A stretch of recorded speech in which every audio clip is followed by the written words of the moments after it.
147 क्या 5 अंकों की वह बड़ी से बड़ी संख्या ज्ञात कीजिए जो 18, 15 और 21 से विभाज्य है।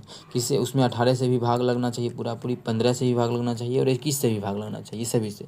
पहले हम ऑप्शन के थ्रू, और सब 5 बोला है, 5 अंकों की सबसे बड़ी संख्या। अगर कोई 2 ऑप्शन भी सही होता है तो हमें इस दोनों में बड़ी चुनना पड़ेगा, ऐसा कुछ होता है इसमें, ठीक है। तो सबसे पहला बात कि जो भी संख्या होगा, बोल रहा है कि 18 से भाग लगता है, 15 से भाग लगता है, 21 से भाग लगता है पूरी। इसका मतलब है 18 से भाग लग रहा है, इसका मतलब 9 से भी भाग लगता होगा और 2 से भी भाग लगता होगा, ठीक है। तो ऑप्शन के थ्रू ही चेक करेंगे। 2 से भाग लगने का क्या नियम है? इकाई अंक पे सम संख्या होना चाहिए। यहाँ पे जो दो से भाग लगने का नियम क्या है? इकाई अंक पे सम संख्या होना चाहिए, तभी उस संख्या में 2 से भाग लगेगा। तो इसमें नहीं है सम संख्या है तो गलत हो गया। जब 2 से ही नहीं लग रहा है तो 18 से भी नहीं लगेगा, गलत हो गया। अब हमारा यही आंसर इस दोनों में से कोई हो सकता है। तो अब क्या है कि 9 से भी भाग लगना चाहिए। तो 9 का क्या नियम है? 9 का आप लोगों को नियम पता है कि उसके अंकों के योगफल में 9 से भाग लगना चाहिए।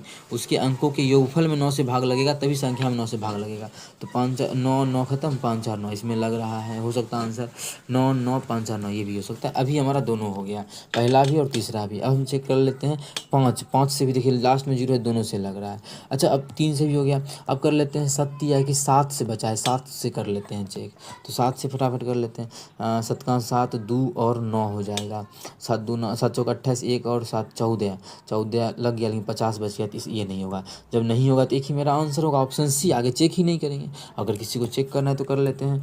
तो 7 का 7 2 और 9, ये 9 उतरा। 7 चौक 28, तो 28 1 बच गया, 1 और 5 15, तो कटेगा 7 का 7 दूना 14, 1 बचेगा, ये 4 बच गया, लग गया 7 दूना 14। मतलब ऑप्शन सी बिल्कुल करेक्ट होगा। तो ऑप्शन के थ्रू ही ये सभी क्वेश्चन को हमें बनाना है, ठीक है। सबसे बड़ी संख्या बोला, इसे सबसे पहले बड़ी से चेक करना स्टार्ट करेंगे। तो उम्मीद करते हैं समझ में आ गया होगा। अब